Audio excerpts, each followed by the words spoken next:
Good morning students. आज हम DNA replication की प्रोसेस के बारे में पढ़ेंगे। डीएनए रेप्लिकेशन जो प्रोसेस है, इस जो वर्ड रेप्लिकेशन है या रेप्लिका वर्ड है, इसका मीनिंग होता है कार्बन कॉपी।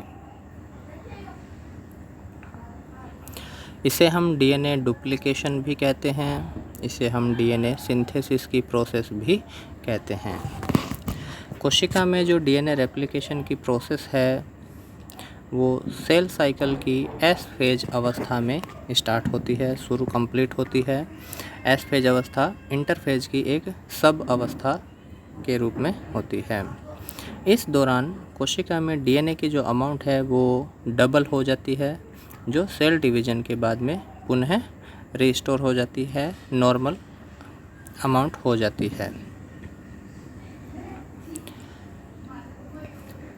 डीएनए रेप्लिकेशन की प्रोसेस को वाटसन और क्रिक ने जो डीएनए स्ट्रक्चर का मॉडल दिया था, इसके साथ ही उन्होंने रेप्लिकेशन की प्रोसेस को भी एक्सप्लेन किया था। डीएनए रेप्लिकेशन की प्रोसेस में दो तरह के सबस्ट्रेट इन्वॉल्व होते हैं।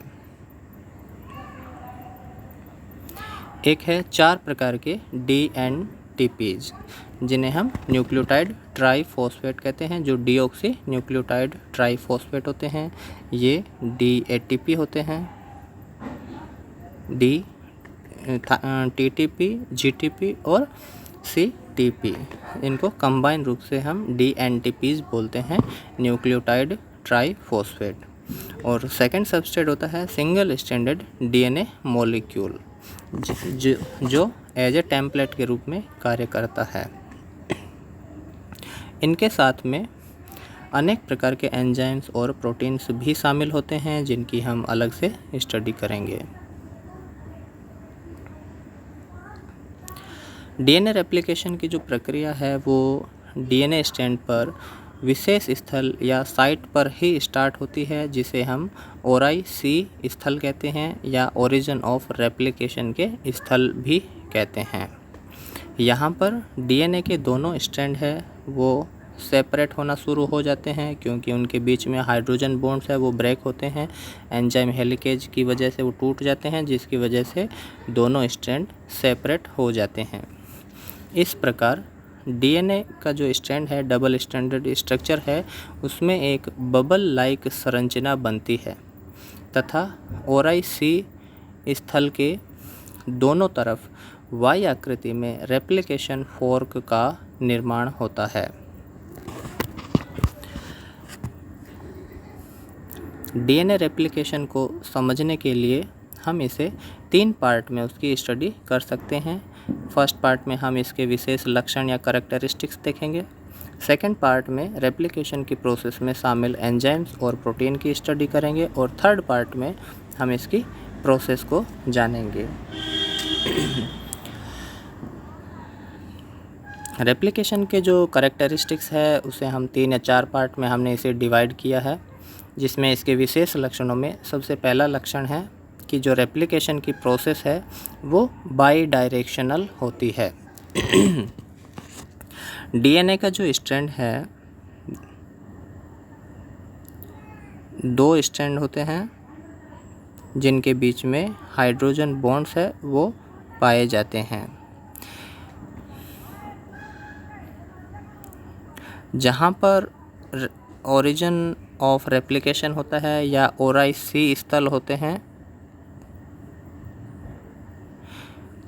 वहाँ पर डीएनए स्ट्रैंड में प्रेजेंट हाइड्रोजन बॉन्ड्स है वो टूट जाते हैं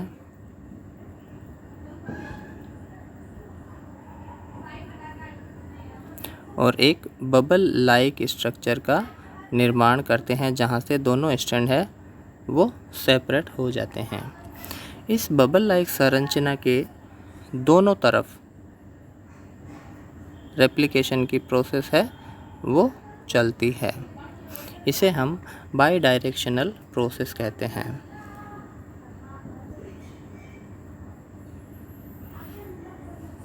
सेकंड इसका इम्पोर्टेंट करैक्टरिस्टिक्स या विशेष लक्षण होता है कि रेप्लिकेशन की जो प्रोसेस है वो सेमी कंजर्वेटिव प्रकार की होती है। सेमी कंजर्वेटिव प्रोसेस, जिसमें डीएनए का एक स्ट्रैंड है वो कंजर्व रहता है, पुराना स्ट्रैंड होता है, दूसरा स्ट्रैंड है वो नया बनता है, न्यू स्ट्रैंड होता है। रेप्लिकेशन की प्रोसेस में डीएनए स्ट्रैंड टेम्पलेट के रूप में कार्य करते हैं।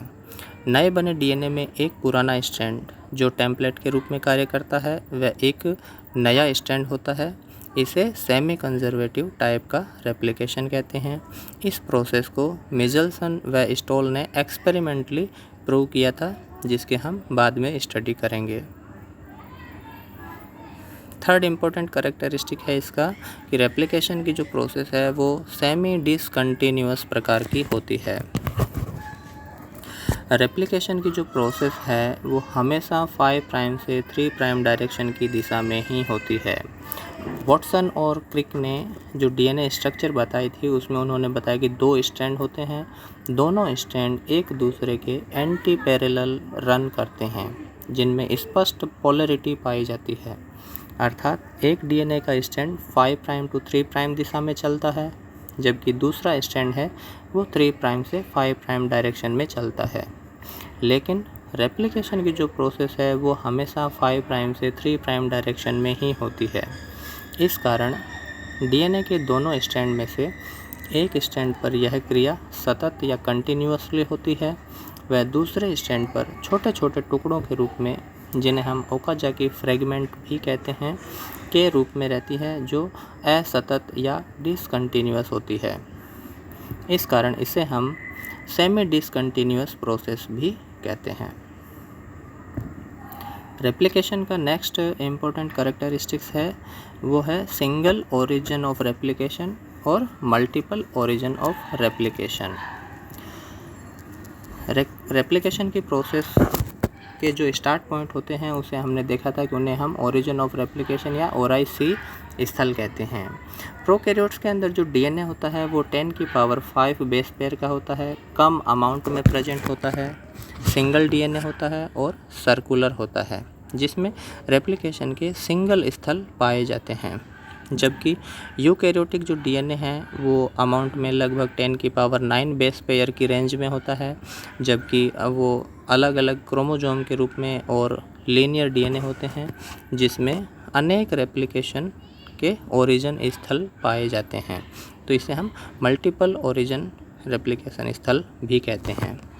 नेक्स्ट क्लास में हम रेप्लिकेशन की प्रोसेस में शामिल एंजाइम्स और प्रोटीन की स्टडी करेंगे। धन्यवाद।